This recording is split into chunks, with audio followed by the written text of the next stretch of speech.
السلام علیکم، میں ہوں تنہا چیمپئن، وہ جو آج ہارا ہوا لگتا ہے وہ کل جیت کا نشان بنے گا۔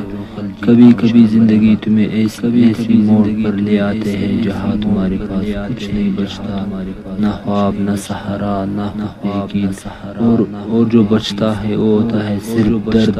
مجھے بھی ملا تھا دکھ، مجھے بھی ملا بھائی تنہائی، میں بھی رویا، میں بھی ٹوٹا، میں بھی بکھرا، لیکن ایک بات میں نے ہار نہیں مانا۔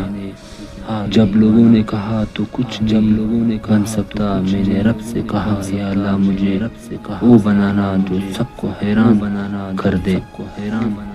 میں نے باکسنگ گلوز پہنا اور خود سے لڑنا شروع کیا، اپنی کمزوریوں سے، اپنے بیماریوں سے، اپنے نیند سے۔ ہر دن ایک جنگ تھا اور ہر رات آنکھوں میں پانی۔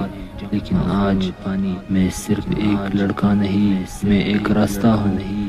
ان سب کے لیے جو ٹوٹ چکے ہیں، جو اکیلے ہیں، جو ہار گئے ہیں، میں ان کو کہنا چاہتا ہوں بس ایک بار خود کو موقع دو، ایک بار لڑ کے دیکھو، ایک بار اٹھنے کا ہمت کرو، کیونکہ اگر میں کر سکتا ہوں تو تم بھی کر سکتے ہو، تمہارے خواب روٹے ہیں، تمہارے اپنوں نے چھوڑ دیا، تمہارے اندر کچھ باقی نہیں، تو یاد رکھو یہ وقت اٹھنے کا ہے، کیونکہ دنیا صرف جیتنے والے کو یاد رکھتے ہیں، اور تنہا چیمپئن کبھی خاموش نہیں رہتا۔